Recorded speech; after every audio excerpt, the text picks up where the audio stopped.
আচ্ছা, আমরা দেখবো হলো একটা ওয়েবসাইট আসলে কি কি প্যাটার্নে বানায় মানুষ। আমি প্রথম যে ওয়েবসাইটটা আপনাদের দেখাইতেছি সেটা হলো prothomalo.com। ওয়েবসাইটটা আপনি যদি দেখেন, ওয়েবসাইটের উপরে আপনি প্রথম দেখতেছেন হেডার। এই রাইট রাইট পাশে ডান পাশে যে ব্যাপারগুলো মানে এইগুলো দেখেন, বিভিন্ন টাইপের সময় বিভিন্ন ফিচার দেখতে পাবেন, সেইগুলোরে বলা হয় রাইট সাইড বার, বাম পাশেরে বলা হয় লেফট সাইড বার, আর নিচেরে বলা হয় ফুটার।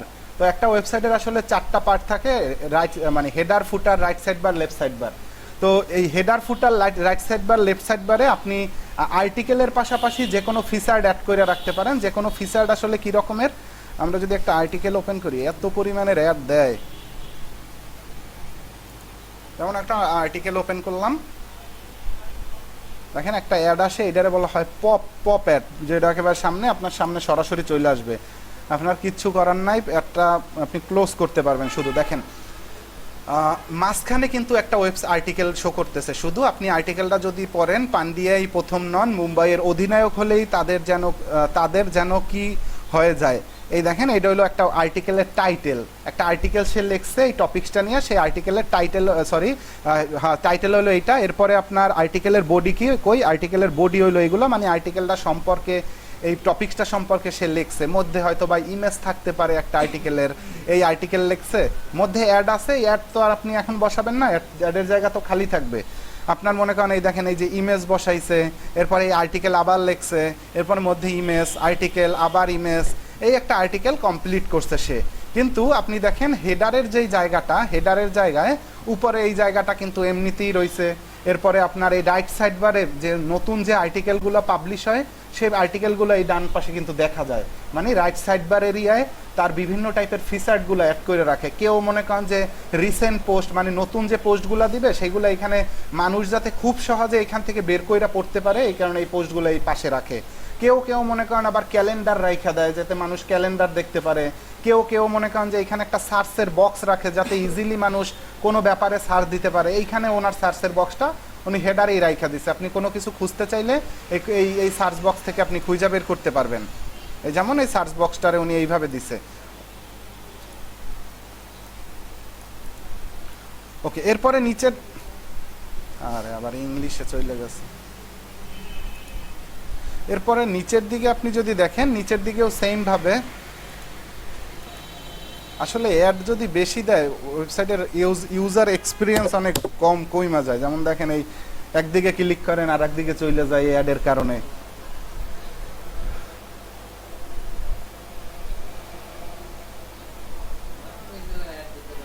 হ্যাঁ, অগত টাকাই, আপনিও তো দেবেন না অ্যাড সময় হইলে।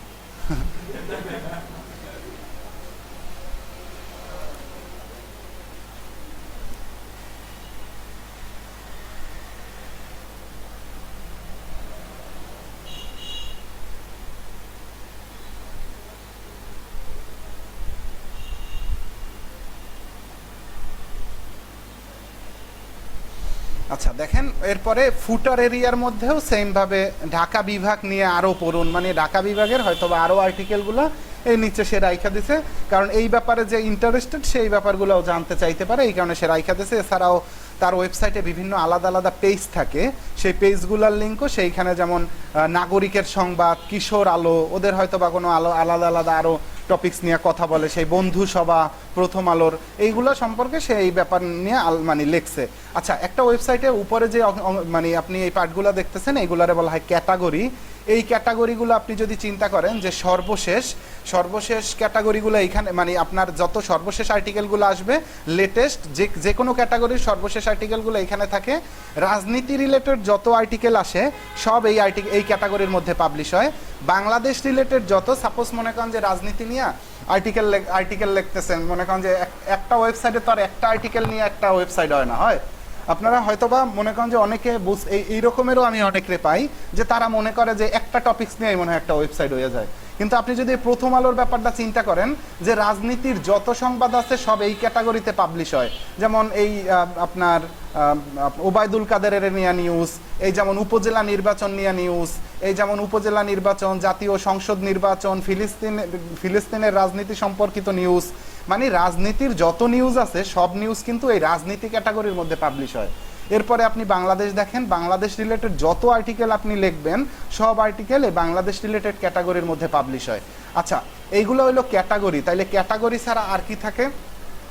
আপনি যদি একেবারে নিচের দিকে ওর ওয়েবসাইটটা একটু খেয়াল করেন, নিচে একেবারে, এরপরে দেখেন আপনি প্রথম আলোর সাথে যোগাযোগের জন্য এই পেজটা,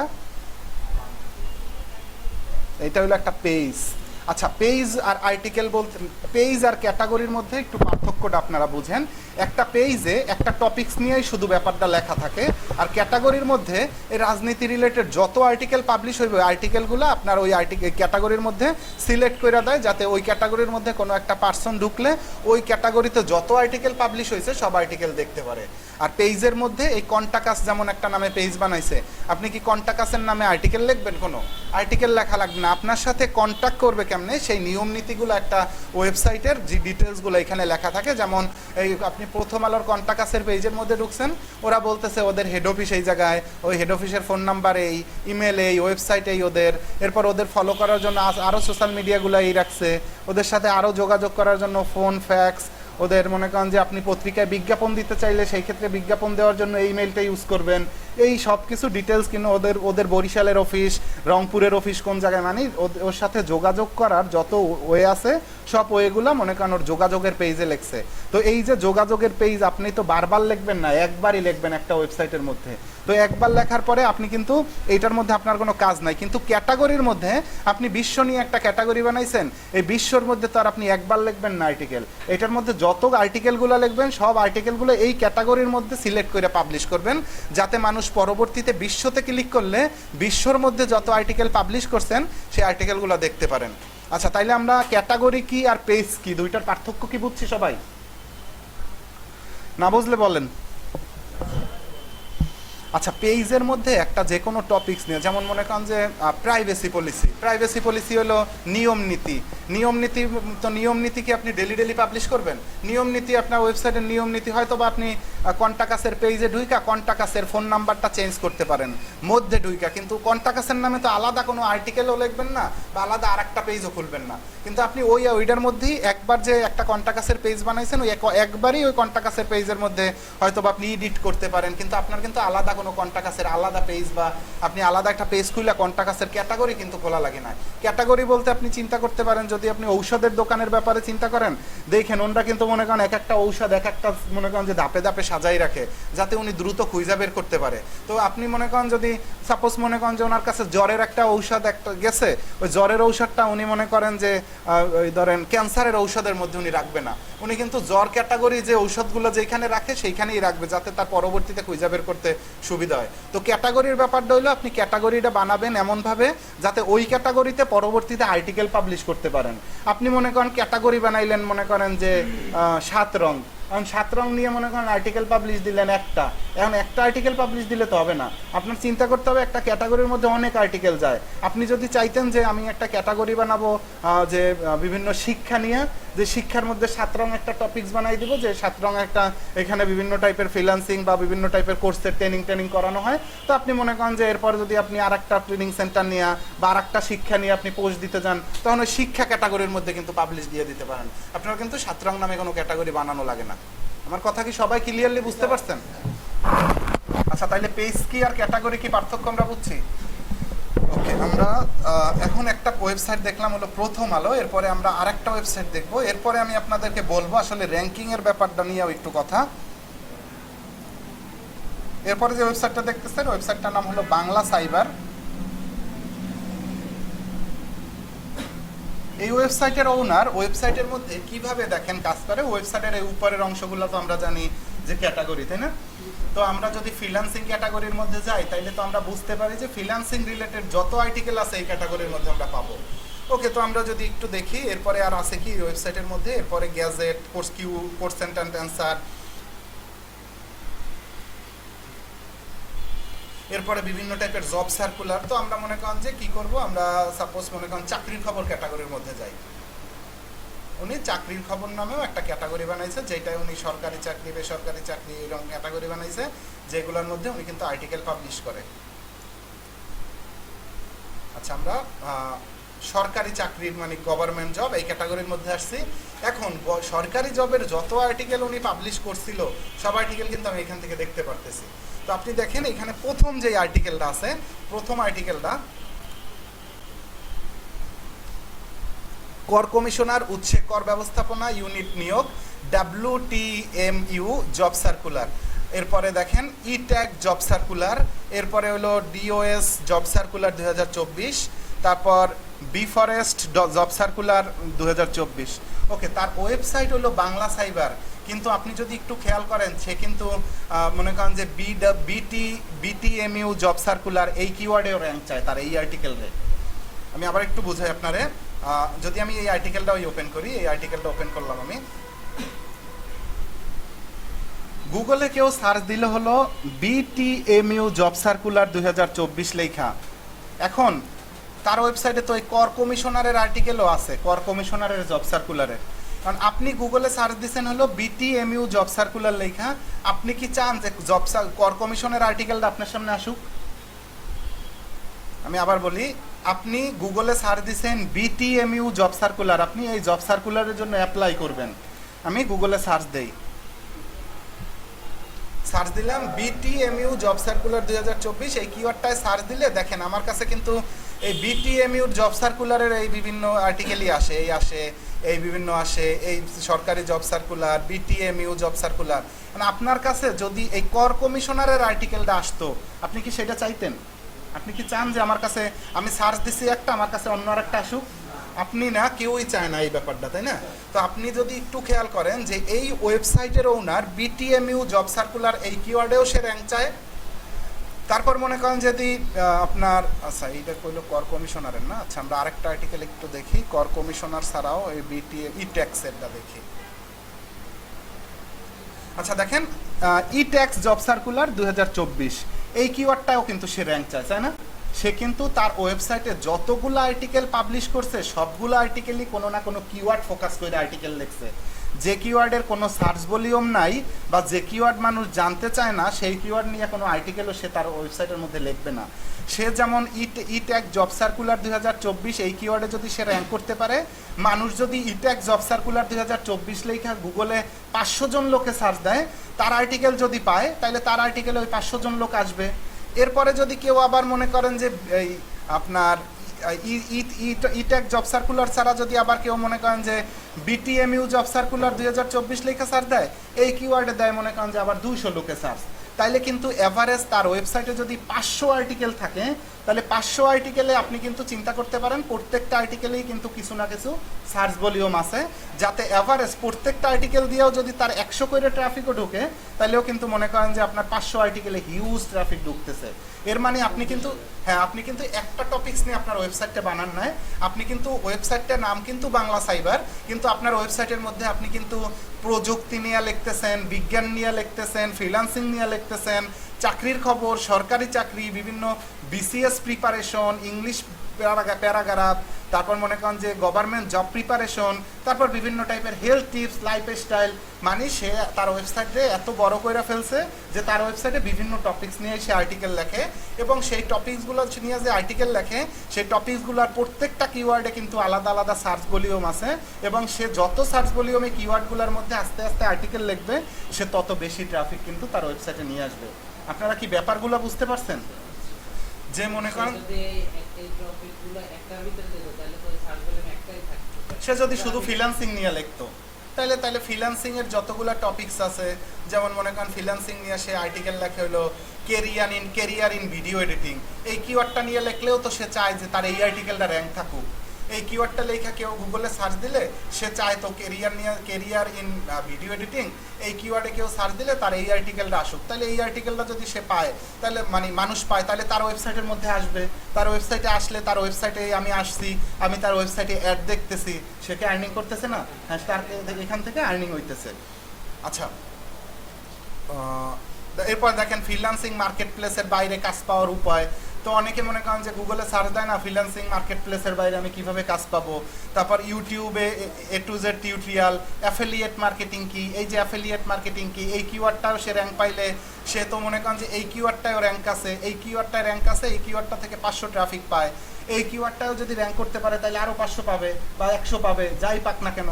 তো এই রকমের মনে করেন যে সে যত আর্টিকেল তার ওয়েবসাইটের মধ্যে নিয়ে আসবে বিভিন্ন টপিক্সে, বিভিন্ন ক্যাটাগরিতে, তত আর্টিকেলে যখন র্যাঙ্ক করতে পারবে তত ট্রাফিক পাবে, এবং ট্রাফিক যত বেশি পাবে, যত ট্রাফিকে তার ওয়েবসাইটে আসবে, এবং তার ওয়েবসাইট যে ওয়েতে মনিটাইজ করা, তার এখন বর্তমানে যে ওয়েবসাইটটা দেখতেছেন এই ওয়েবসাইটটা মনিটাইজ করা হলো আপনার গুগল অ্যাডসেন্সের মাধ্যমে, অ্যাড মনিটাইজ।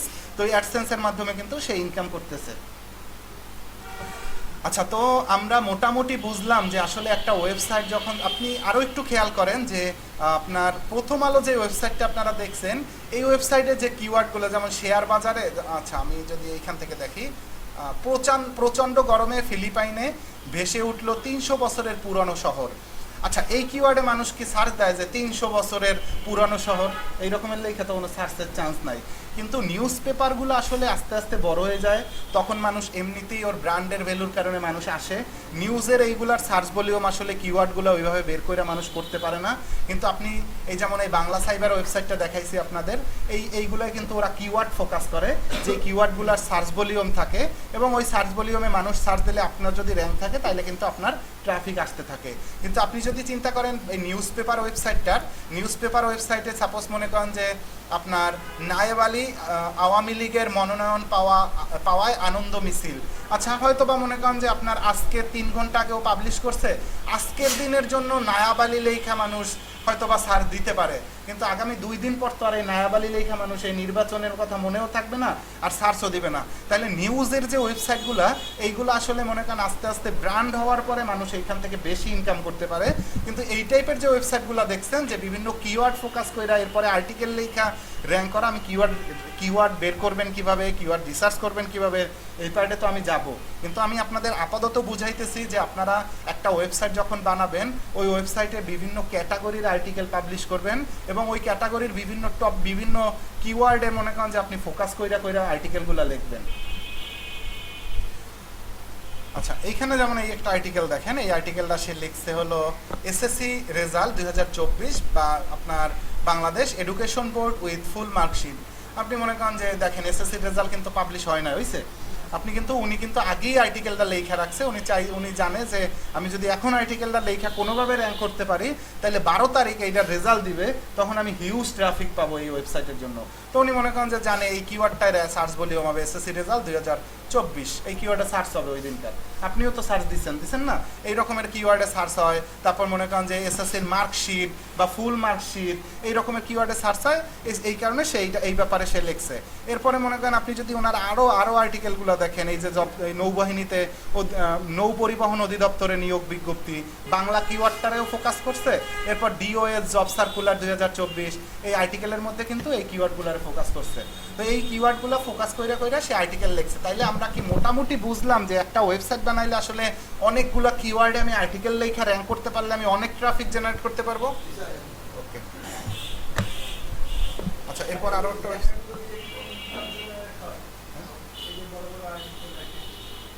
আপনি লিখতে পারলে কি ইনকাম করতে পারবেন কিনা সেটা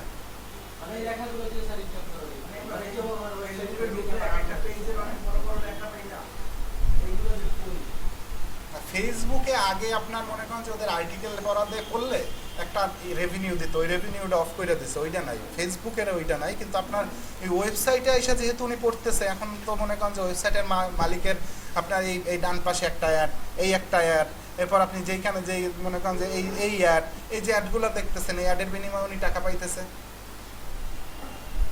বুঝছেন? আর কি বোঝেন না বলেন?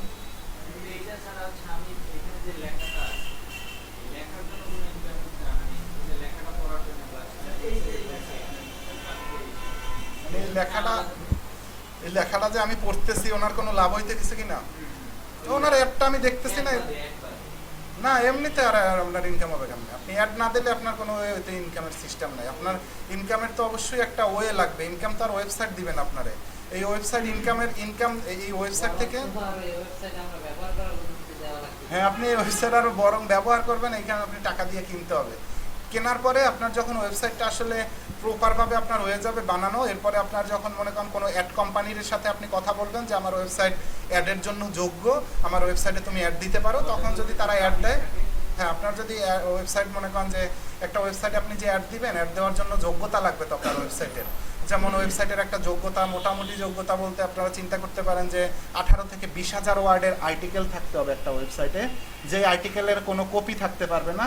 কোনো কপি বলতে আপনি কারো কপি আর্টিকেল ইউজ করতে পারবেন না, আপনি সব নিজের আর্টিকেল লিখতে হবে। নিজের আর্টিকেল লেখার জন্য আসলে কোন ওয়েতে লিখতে হয় সে ব্যাপারগুলো আমি অবশ্যই আপনাদের দেখাই দেবো, যে একটা আর্টিকেল লিখতে হয় কীভাবে। এই আর্টিকেলটা লেখার পরে এরপরে যখন আর্টিকেলটা আপনার র্যাঙ্কে আসবে তখন আপনি তো ট্রাফিকগুলো পাইতে থাকবেন। আর এমনিতে এই আর্টিকেল অ্যাড না থাকলে কোনোভাবেই আপনার ইনকাম নাই। হয়তো বা মনে করেন আপনার এই অ্যাড ছাড়া আপনি মনে করেন যে আর্টিকেল লেখছেন হলো, মনে করেন যে এই টাইপের ওয়েবসাইটও মানুষ বানায়, যেমন Samsung A34 price in Bangladesh. এই কিওয়ার্ডগুলো লিখে আপনারা কখনো সার্চ দিয়েছেন? আচ্ছা, এই কিওয়ার্ডগুলো যখন আপনার মনে করেন যে এই ওয়েবসাইটগুলো আসে, এই যে ওয়েবসাইটগুলো আসে মোবাইল দোকান .co, mygalaxy.fbi, এই টাইপের যে ওয়েবসাইটগুলো আপনারা দেখতেছেন, এই ওয়েবসাইটগুলো এই টাইপের গ্যাজেট টাইপের এই ওয়েবসাইট বানাইলে আপনি দেখেন ওরা ইনকাম করতে পারে আরও কী ওয়েতে। ওরা ইনকাম করতে পারে, যেমন ওরা অ্যাড লাগায়, এরপরে ওরা কিন্তু সরাসরি প্রোডাক্টই সেল করে ফেলতেছে আপনার কাছে। ওরা কিন্তু আগে, আচ্ছা এটা তো এই ওয়েবসাইটটা না, আমরা আরেকটা ওয়েবসাইট একটু দেখি।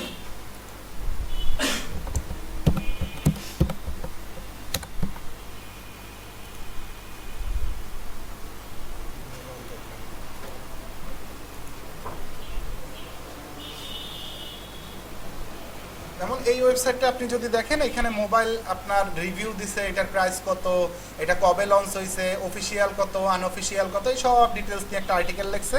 আর্টিকেল লেখার পরে কিন্তু আপনি যদি চান যে এই আমার আর্টিকেল লেখা আছে, আমার তো অ্যাডও আসতেছে, দেখেন ওর কিন্তু অ্যাডও আসতেছে।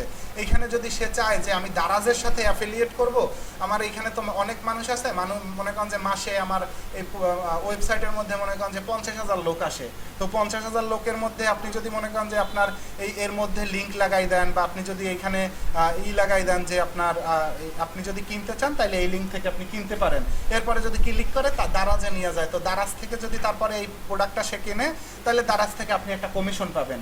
এর মানে আপনি অ্যাফিলিয়েটের মাধ্যমে ইনকাম করতে পারতেছেন। তো আপনার নিশ অনুসারে কিন্তু আপনি মনে করেন বিভিন্ন ওয়েতে ইনকাম করতে পারেন।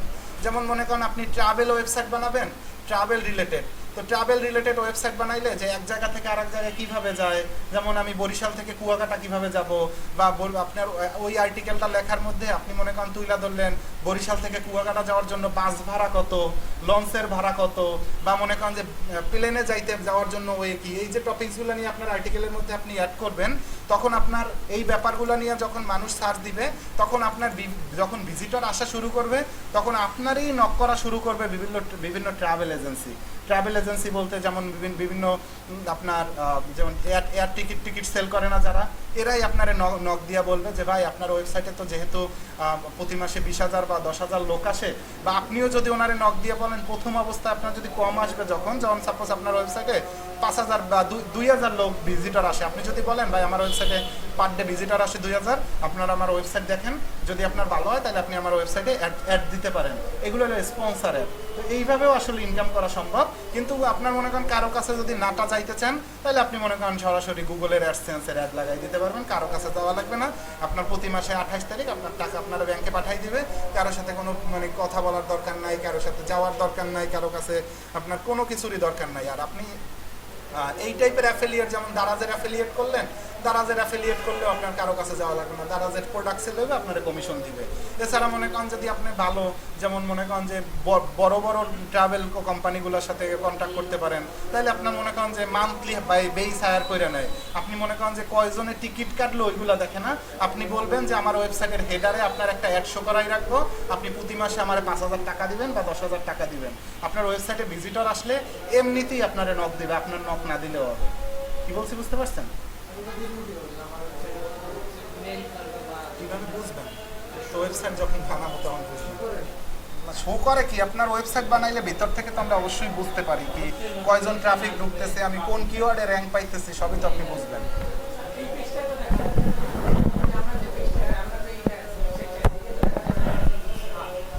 না মানুষেরটা আপনি দেখবেন কিভাবে? মানুষেরটা আপনি হয়তো বা মনে করেন বিভিন্ন টুলস আছে, ওইগুলো আপনার ফেক রিপোর্ট একটা দিয়ে ধরাই দিতে পারে, কিন্তু আপনি রিয়েল রিপোর্ট আপনি কখনোই মানুষেরটা পাবেন না। আচ্ছা, তাইলে আমরা কি মোটামুটি একটু বুঝছি যে আসলে ওয়েবসাইটগুলো হয় কী রকমের, ওয়েবসাইট থেকে মোটামুটি ইনকামও মানুষ কিভাবে করে। আচ্ছা, আপনার যেমন মনে করেন অনেক অনেক সময় আপনি দেখেন এই যে ওয়েবসাইটটা দেখতেছেন, এই ওয়েবসাইটটায় সাপোজ মনে করেন যে এত বড় একটা ওয়েবসাইট, মনে করেন অ্যাডসেন্সের অ্যাড পাইলো না কী কারণে অ্যাড পাইলো না, মনে করেন যে ওনার কপি আর্টিকেল আছে মধ্যে, বা উনি কোনো সমস্যা করছে এই কারণে ওনারে অ্যাডসেন্সের অ্যাড দেয় না। এর মানে কি ওয়েবসাইট দিয়ে আর কোনো কাজ করা যাবে না? না, এই রকমের না। অ্যাডসেন্সের অ্যাডই যে আছে এই রকমের না। অ্যাডসেন্সের অল্টারনেটিভ আপনি যদি চিন্তা করেন, যেমন অ্যাডসেন্সটা আসলে মনে করেন যে প্রথম অবস্থায় মানুষ কাজ করার জন্য অ্যাডসেন্সটারে মানে খুব ইজিলি পাওয়া যায়, একটু মোটামুটি ওয়েবসাইট ভালো হইলেই আপনি অ্যাডসেন্সটা পাবেন ইজিলি, এই কারণে মানুষ অ্যাডসেন্সের অ্যাডটা শো করায়। হ্যাঁ, অ্যাডসেন্স গুগলের একটা সার্ভিস।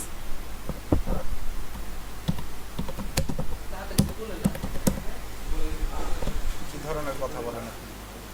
আচ্ছা, এই যে অ্যাডটা আপনি মনে করেন যে এই ওয়েবসাইটের মধ্যে আসলাম, এই অ্যাডটা দিছে হলো আপনার এটা কি অ্যাড? আচ্ছা, গুগলের লাভ কি করছেন, আপনাদের যা আছে করেন, সমস্যা নাই, তারপরও বুঝতে যান ভাই, বুঝছেন, বুঝতে টুঝতে যান, করছেন যা আছে বলতে থাকেন। আচ্ছা, এই যে অ্যাডটা দেখছেন ইয়েলপ.com দিছে, ইয়েলপ দিছে না এখানে? তা ইয়েলপের এই অ্যাডটা এই জায়গায় গুগল কেন দিবে? এই মনে করেন যে এই লোকের ওয়েবসাইটে ইয়েলপ টাকা না দিলে গুগলের ইয়েলপ এই ওয়েবসাইটে শো করাবে? ইয়েলপ টাকা দিছে গুগল টাকা দিতেছে এই ওয়েবসাইটে, ইয়েলপ কিন্তু সরাসরি এই ওয়েবসাইটে পায় নাই। গুগল মনে করেন ইয়েলপ পাইছে কারে? ইয়েলপ জানে যে গুগলের কাছে লাখ লাখ ওয়েবসাইট আছে, আমি যদি গুগলরে বইলা দেই যে তুমি এই নিশের ওয়েবসাইটগুলোর মধ্যে আমার আমার অ্যাডগুলারে পাবলিশ করবা, তখন মনে করেন যে গুগল মানে আপনার নিশ অনুসারে, এখন আপনার মনে করেন যে কোম্পানি হইলো ফেয়ার অ্যান্ড লাভলির, কারণ আপনি কি চাবেন যে যা মনে করেন যে বিভিন্ন পেট ফুড নিয়ে কথা বলে যে ওয়েবসাইটের মধ্যে, পেট ফুড বলতে মনে করেন বিড়ালের খাবার, কুকুরের খাবার, এই ফুডগুলো নিয়ে যে ওয়েবসাইটে কথা বলে, সেই ওয়েবসাইটের মধ্যে আপনার ফেয়ার অ্যান্ড লাভলির অ্যাড যাক, তাইলে কি মানুষ কিনবে? আপনি চান যে আপনি করতে পারেন হলো যেই ওয়েবসাইটের মধ্যে মনে করেন যে রূপচর্চা নিয়ে কথা বলে, সেই ওয়েবসাইটে যদি আপনি ফেয়ার অ্যান্ড লাভলির অ্যাডটা দেওয়াতে পারেন, তাইলে আপনি বেনিফিট বেশি হবেন, এই রকমের না ব্যাপারটা? তা আপনি যখন এই ইয়েল.com অ্যাড দিতে যায়, তখন ইয়েল.com গুগলরে বইলা দেয় যে এই নিশের ওয়েবসাইটগুলোর মধ্যে আমার অ্যাডটা শো করবা। যখন মনে করেন বইলা দেয়, তখন মনে করেন যে ওরাও আবার ওই নিশের ওয়েবসাইটগুলোর মধ্যে এই অ্যাডগুলো শো করে। তো মনে করেন যে অ্যাডগুলো যখন শো করে, তখন গুগল বইলা দেয় যে এই রেট দিতে হবে আপনার, যে মানে এই কিওয়ার্ডে এই রেট। আপনারা সিপিসি দেখেন না? আপনাদের আমি দেখাইছিলাম না সিপিসি, কস্ট পার ক্লিক, যে প্রত্যেক ক্লিকের জন্য এই টাকা কাটে। এখন যদি আমি এই অ্যাডটার উপরে ক্লিক করি, তাহলে ওই সিপিসির টাকাটা কাটবে, কিন্তু আমি যে অ্যাডটা দেখতেছি এখন এই রকমের টাকাটা কাটতেছে না, 1000 ইমপ্রেশনের উপরে ও একটা টাকা পাবে। কিন্তু একটা যে আমি দেখতেছি একটার উপরে ক্লিক করার আগ পর্যন্ত ওই ফুল রেভিনিউটা পাবে না। এখন কথা হলো, ফুল রেভিনিউটা কি সরাসরি গুগল দিয়ে দেয়?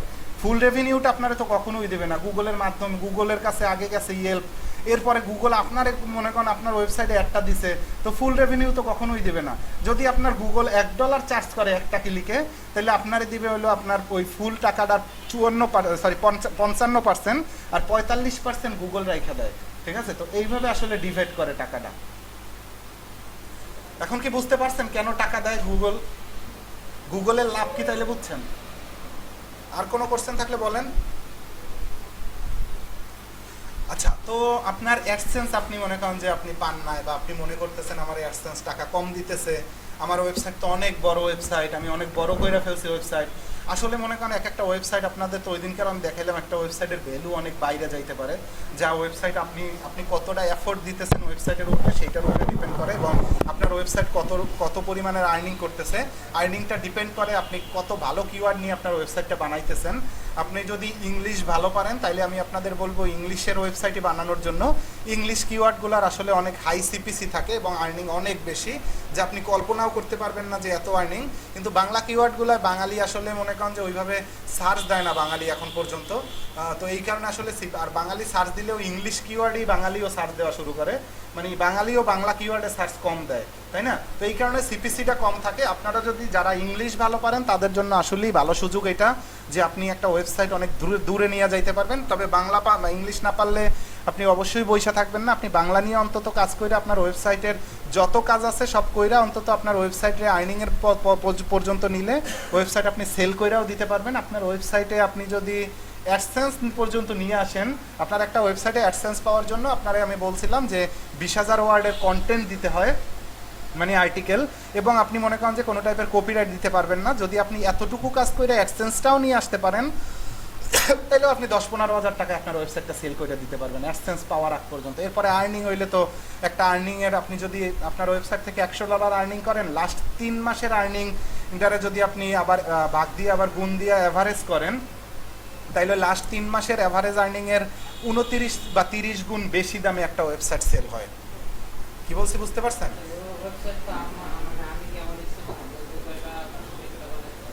হ্যাঁ, আপনি হাজার হাজার ওয়েবসাইট বানান, সমস্যা নেই, আপনি যত ইচ্ছা ওয়েবসাইট বানাইতে পারবেন।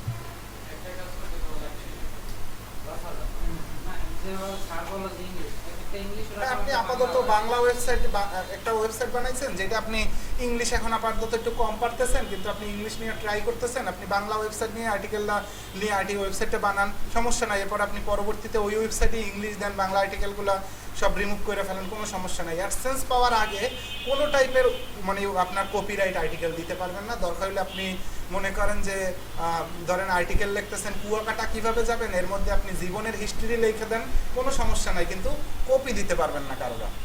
কি বলছি বুঝতে পারছেন? তাইলেও আপনি অ্যাডসেন্স পাবেন যদি কপি না দেন, কিন্তু আপনি মনে করেন যদি কপি দেন তাইলেই ঝামেলাটা।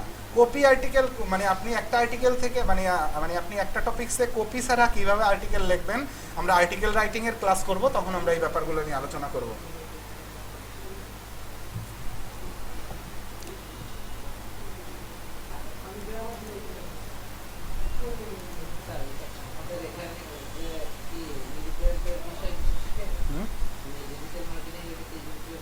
ভাই আপনি এখন যে টপিকসগুলো নিয়ে আলোচনা শুনতেছেন না, আপনি শেষে যাবেন একেবারে এসইও স্পেশালিস্টের মনে করেন যে পথে। তো আপনি এসইওর ব্যাপার যদি জানেন, আপনি শুধু এই ইউটিউব না, আপনি যে কোনো জায়গা থেকে ইনকাম করতে পারবেন। আপনি কোনো জায়গা থেকেই আপনার এসইও না জানলে আপনি কোনো জায়গা থেকেই সাকসেস হইতে পারবেন না। আপনার যদি ভিডিও থাকে, আপনি ভাইরাল করার জন্য আপনার এসইও লাগবেই, তাই না? হ্যাঁ, ওইগুলো তো আমরা দেখবই, কিন্তু আপনার মনে করেন যে এসইও ছাড়া কোনো পার্টে আপনি আগাইতেই পারবেন না। আপনি মনে করেন একটা ফেসবুকে পোস্ট লিখবেন, আপনি মনে করেন পোস্টের প্যাটার্ন বোঝেন না, আপনার পোস্ট কি মনে করেন রিচ হবে? তো আপনি পোস্ট রিচ করার জন্য প্যাটার্ন বা এসইও জানতেই হবে ভাই। এসইও না জানি না আপনি কোনো পার্টে ভালো কিছু করতে পারবেন না। আপনার মনে করেন ভিডিও রেডি, কিন্তু আপনি ভিডিও ছাড়ছেন আপনার মতো। এসইও জানলে ভিডিওর টাইটেল কেমন হওয়া উচিত, ভিডিওর বডি কেমন হওয়া উচিত, একটা ভিডিও এসইও কইরা দিতে হয় সেই ব্যাপারগুলা। তারপরে মনে করেন একটা ভিডিওর মধ্যে একটা ড্যাশবোর্ডের মধ্যে কোথায় কোথায় কিওয়ার্ড রাখলে ওই কিওয়ার্ডগুলোও গুগল মানে আপনার ইউটিউবে সার্চ দিলে আমার ভিডিওটা আইসা পড়বে। এই ব্যাপারগুলো যদি আপনি বুঝতে পারেন, তাহলে তো আপনার ভিডিও ভাইরাল করা কোনো মানে মানে নাই, হার্ড না কোনো কিছু। বলেন, কেউ কিছু বলেন? ওই ভাই কই আপনাদের শেষ কোর্স?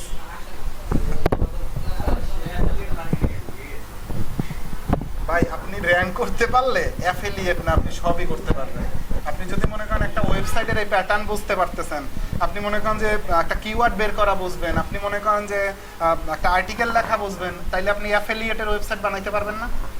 যে কোনো ওয়েবসাইট তো বানাইতে পারবেন তখন। তো অনেকে আসে মনে করেন যে অ্যাফিলিয়েটের কোর্স করতে, ঠিক আছে, এরা বোঝে না যে আসলে মনে করেন যে একটা ওয়েবসাইট আমি র্যাঙ্ক করতে পারলে আমি যে কোনো ওয়েবসাইটে র্যাঙ্ক করতে পারবো।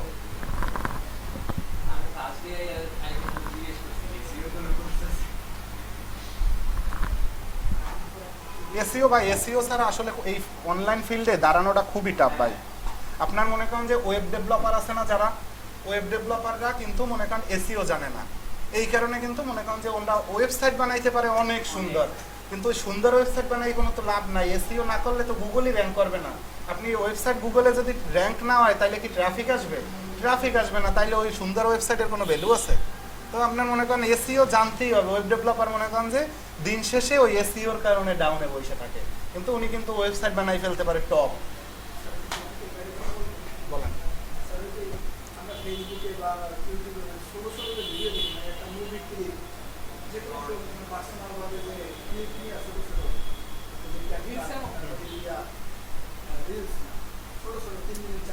আচ্ছা, কপিরাইট কন্টেন্ট বলেন।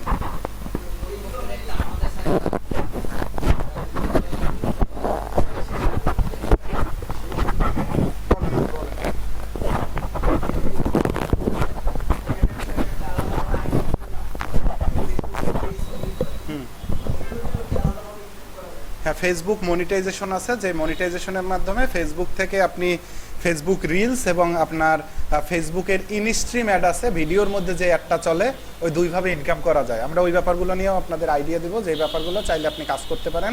এছাড়াও মনে করেন আপনি ওই বিভিন্ন টাইপের কপিরাইট কন্টেন্ট, যে আপনার কন্টেন্ট নাই, আপনি মানুষের কন্টেন্ট ইউজ করে কীভাবে আসলে ভিডিওগুলো মেক করতে পারেন, সেগুলো নিয়েও আপনি কাজ করবেন। কিন্তু আপনার এই যে পার্টগুলো আমরা কাজ করতেছি, এই পার্টগুলো আপনার স্ট্রং হইতে হবে, তাইলে আপনি ওই পার্টগুলো ইজিলি কাজ করতে পারবেন। বুঝতে পারছেন?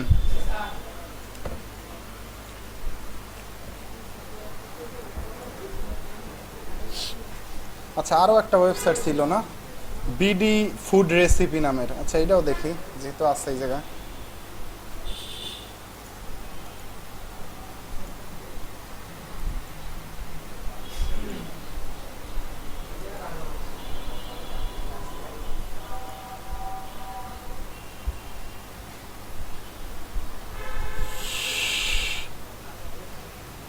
দেখেন, এই যে ওয়েবসাইটটা আপনি দেখতেছেন, এইটা কি নিশের ওয়েবসাইট বলেন কেউ? আচ্ছা, রেসিপি নিশের ওয়েবসাইট নাকি? আচ্ছা, রেসিপি নিশের ওয়েবসাইট। আচ্ছা, যে টপিকসটা নিয়ে আসলে ওয়েবসাইটটা থাকে সেটারে বলা হয় মানে ওই নিশের ওয়েবসাইট। তো এটা রেসিপি আর্টিকেল লেখে, তাহলে রেসিপি নিশ। তো নিশ বলতে টপিক্সে বুঝি আমরা, তাইলে, তাই না? আচ্ছা, একটু আগে যেই টপিক, যেই একটা ওয়েবসাইট দেখছিলাম, ও লেখে সব, কয়েকটা টপিক্স নিয়ে আর্টিকেল লেখে, বাংলা সাইবার নাকি, ও মনে করেন ফ্রিল্যান্সিং টিল্যান্সিং দুনিয়ায় যা আছে সব টপিক্স নিয়ে নিছে। আসলে মনে করেন যে আপনি যদি এই মনে করেন যে এই রকমের একটা ওয়েবসাইট বানান, আপনি মনে করেন প্রযুক্তি, বিজ্ঞান, ফ্রিল্যান্সিং, চাকরির খবর, সরকারি চাকরি, মানে সব আছে ওর মধ্যে। ও মোটামুটি একটা মাল্টিনিশের ওয়েবসাইট, মাল্টিনিশ। কিন্তু এই যে আপনি মনে করেন যে এই যে ওয়েবসাইটগুলো দেখতেছেন, এই ওয়েবসাইটটা শুধু রেসিপি নিয়ে আর্টিকেল লেখে, এটা একটা মনে করেন যে আপনার রেসিপি নিশ, বা একটা মনে করেন যে সিঙ্গেল নিশ নিয়ে একটা আর্টিকেল লেখে। গুগল বলেন। হ্যাঁ, আপনি একজনই, আমরা মনে করেন যে গুগলও পছন্দ করে সিঙ্গুলার নিশ। আপনি মনে করেন যদি চিন্তা করেন আপনি পছন্দ করেন কোন নিশ, আপনিও সিঙ্গুলার নিশই পছন্দ করেন। কারণ আপনার মনে করেন যদি চিন্তা করেন যে আপনার মনে করেন যে আপনি ডক্টর দেখাবেন, হলো দাঁতের ডক্টর, কিন্তু একটা লোক মনে করেন যে জানে নাক কান গলা দাঁত টাত সব দেখে, আর একজন দাঁতের জন্য স্পেশালিস্ট, আপনি অবশ্যই দাঁতের জন্য স্পেশালিস্টের কাছেই যাবেন। আপনি মনে করেন নাক কান গলা দাঁত টাত সব দেখে ওর কাছে যাবেন না, কারণ আপনি জানেন যে উনি সব জানে, দেখে ওনার হয়তো বা ভুলটুলও হইতে পারে। ঠিক আছে, এই কারণে গুগলও আসলে সিঙ্গুলার নিশ বা একটা টপিকস নিয়ে যারা কাজ করে তাদেরকে পছন্দ বেশি করে, এবং ওই টপিকসগুলার ওয়েবসাইটগুলারে দ্রুত র্যাঙ্কও দেয়। আর যে মনে করেন যে অনেক টপিকস নিয়ে আর্টিকেল লেখে, গুগল ডিসাইডই করতে পারে না যে ও কোন বিষয়ে অভিজ্ঞ বেশি, এই কারণে সমস্যা। একটা টপিকস নিয়ে আর্টিকেল লেখাটাই বেস্ট। একটা মানে নিশ নিয়ে, আপনার মাল্টি নিশ নিয়ে আর্টিকেল, যেমন একটা নিশ আপনি রেসিপি নিশই লেখেন, তারপর রেসিপির রাইস আছে, ব্রেড আছে, ডাল, ভেজ, নন ভেজ, হিউজ আছে, হিউজ। আপনি কল্পনা করতে পারবেন না, আপনি সারা জীবন আর্টিকেল লেখাও শেষ করতে পারবেন না, এই রকমের নিশের অভাব নেই। আপনি যদি এটা আছে তো অবশ্যই, হয়তো বা সামনে আসে নাই। ইনকামের তো চিন্তা ভাবনা না করে তো ওয়েবসাইট বানায় নাই, বুঝলেন না? কোনো না কোনো ওয়ে তো আসি। এই যে অ্যাড শুধু ভাই, আপনার কেউই ওয়েবসাইট টাকা দিয়ে রেনু করে ওয়েবসাইট কেউই বানাবেন না শুধু, বা কেউ বানাবেও না। এটা কি বানাবে? তো মনে করেন যে শুধু তো যেহেতু বানাবে না, তো ইনকামের অবশ্যই একটা ওয়ে আছে এর মধ্যে। তবে আপনার এই টাইপের ওয়েবসাইটের ইনকামটা আসলে মনে করেন যে আপনার পেসিভ ইনকাম। পেসিভ ইনকাম বলতে বোঝানো হয় যে ইনকামটা আপনি সাপোজ মনে করেন আপনি সারাদিনে একটা আর্টিকেল লেখেন, আপনি সপ্তাহে 3টা আর্টিকেল পাবলিশ করেন, তো আপনি কিন্তু মনে করেন কোনো প্রেশারে থাকতেছেন না, আপনি কিন্তু রিল্যাক্সে কাজ করতেছেন। তো এইগুলো আপনি মনে করেন যে একবার কইরা যদি একটা ওয়েবসাইট দাঁড় করতে পারেন, তাইলে এইটারে বলা হয় কন্টিনিউ আর্নিং আসে যে ওয়েবসাইট, মানে যেইখান থেকে, সেগুলার বলা হয় পেসিভ ইনকাম। মানে একবার কাজ করার পর এরপরে আর্নিং আসতে থাকে, ওইগুলারে পেসিভ ইনকাম বলে। আর অ্যাক্টিভ ইনকাম বলতে আপনি মনে করেন কারো ওয়েবসাইটে একটা আর্টিকেল লেখা দিচ্ছেন, সে আপনার একটা পেমেন্ট দিছে, মানে আপনি কাজ করতেছেন টাকা পাইতেছেন, এইগুলারে বলা হয় প্যাসিভ ইনকাম। তো অ্যাক্টিভ ইনকামটা আসলে অনলাইনের জন্য খুবই গুরুত্বপূর্ণ এবং ভালো। আপনি যদি অনলাইনে টিকা থাকতে চান তাহলে আপনার প্যাসিভ ইনকাম, অ্যাক্টিভ ইনকামের শুরু তো অবশ্যই আপনি অ্যাক্টিভ ইনকাম দিয়ে করতে হবে, কারণ আপনার নগদ কিছু ইনকামের দরকার, সেটা আমরা দেখব নগদ যাতে আপনার কিছু ইনকাম হয়। আর আপনি প্যাসিভ ইনকামের জন্য অবশ্যই আপনি একটা ওয়েবসাইট নিয়ে যদি কন্টিনিউ কাজ করতে পারেন তাহলে আপনার অবশ্যই প্যাসিভ ইনকাম আসতে থাকবে। আচ্ছা দেখেন, এই ওয়েবসাইটটা আমরা দেখলাম যে এই ওয়েবসাইটের মধ্যে কি করে সে, মনে করেন যে chicken chowmein recipe, chicken chowmein বা চিকেন নুডলস রেসিপি, এই কিওয়ার্ডে সে আর্টিকেল লেখে। এরপরে যদি আমরা একটু হোম পেজে দেখি যে সে কী কী কিওয়ার্ডে আর্টিকেল লেখে, আপনারা যদি দেখেন সে আর্টিকেল লেখে মিষ্টি আলু রসবড়া, তারপর মাসালা রং চা, সব পারফেক্ট। আচ্ছা, মানুষের সার্চ আছে দেখে ওনারাও আর্টিকেল লেখে, এটা তো স্বাভাবিক ব্যাপারই। আচ্ছা, এরপরে দেখেন super easy dark chocolate cake recipe, বিভিন্ন টপিকস নিয়ে কিন্তু আর্টিকেল আছে তার ওয়েবসাইটের মধ্যে। আপনি দেখেন হাজার হাজার আর্টিকেল আছে, অনেক অনেক। কিন্তু তার কিন্তু ওয়েবসাইট কিন্তু একটা শুধুমাত্র রেসিপি নিয়ে বানানো, তাই না? ওকে, এখন আপনাদের কি কোনো কোশ্চেন আছে আসলে ওয়েবসাইট আসলে থাকে কেমন, বা ওয়েবসাইটে আসলে কেমনি ইনকাম করে, বা ওয়েবসাইট আমরা এই ব্যাপারগুলো নিয়ে বলেন।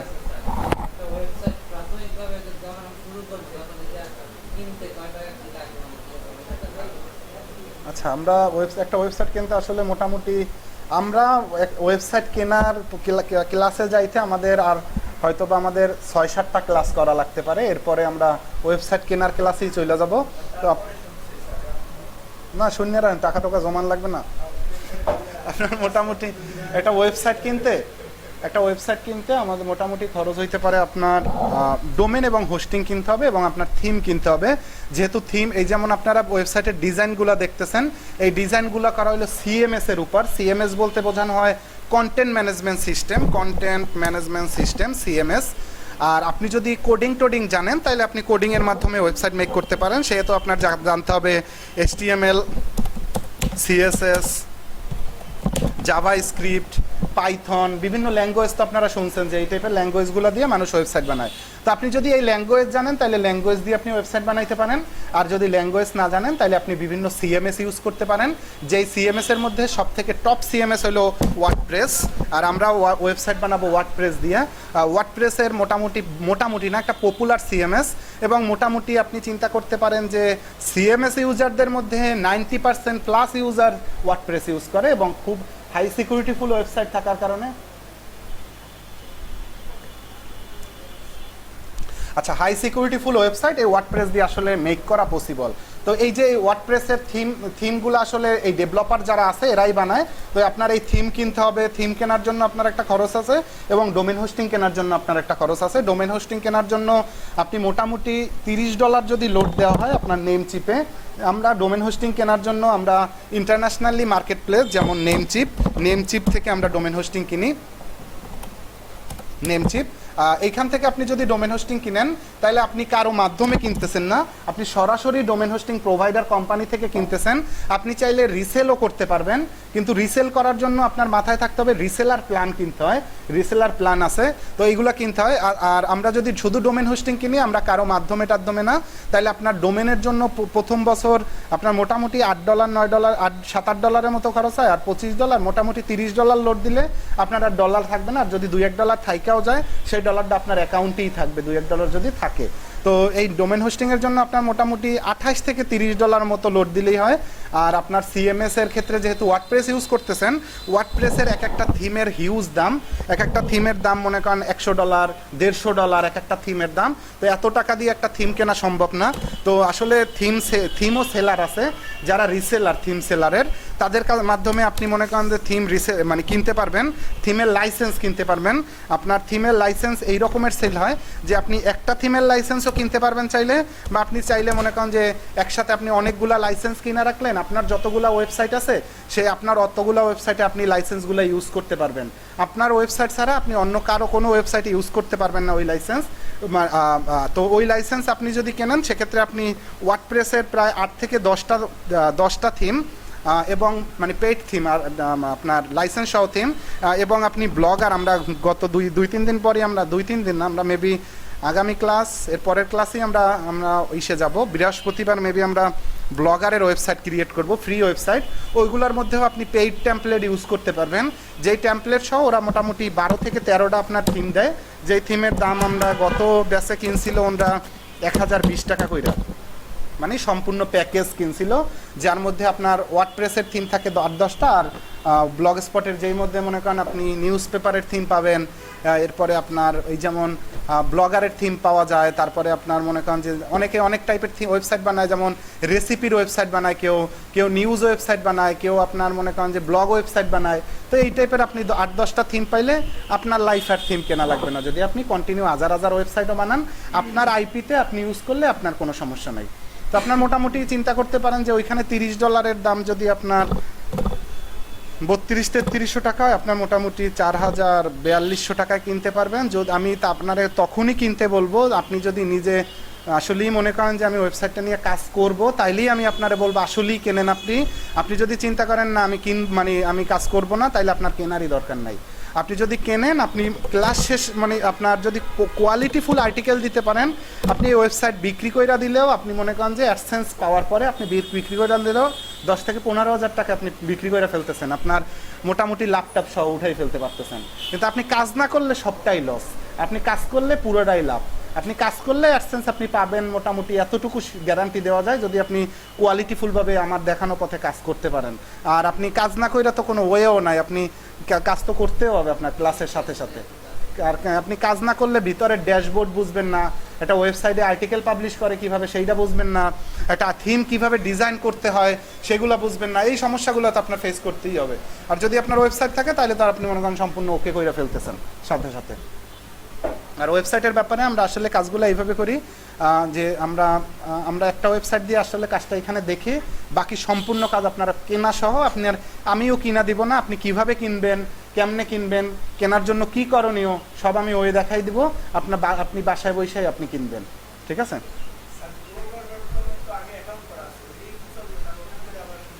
না থাক, সমস্যা নেই, ওইটাই হবে। আচ্ছা বলেন, আরো কোনো ওয়েবসাইট রিলেটেড কোশ্চেন আছে কিনা?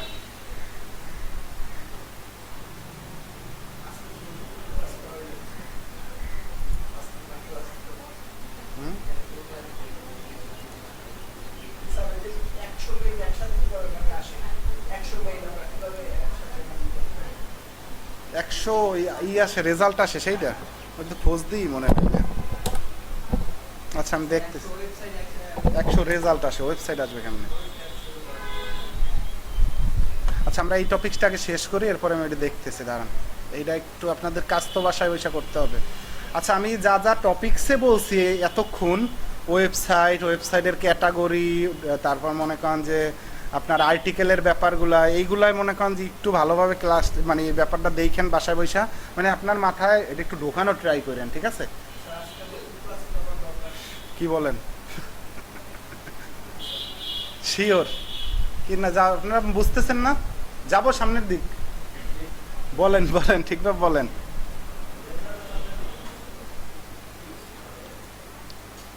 আচ্ছা আচ্ছা আপনার তো বাসায় কোনো কাজ নাই, এই ব্যাপার টপিকসটা আপনি বুঝলেই তো ওকে, বাসার কাজের একটু কাজ নিয়ে যান। আচ্ছা এটা সহজ আছে, এটা মানে কঠিন না, এটা সহজ আছে, দেখেন।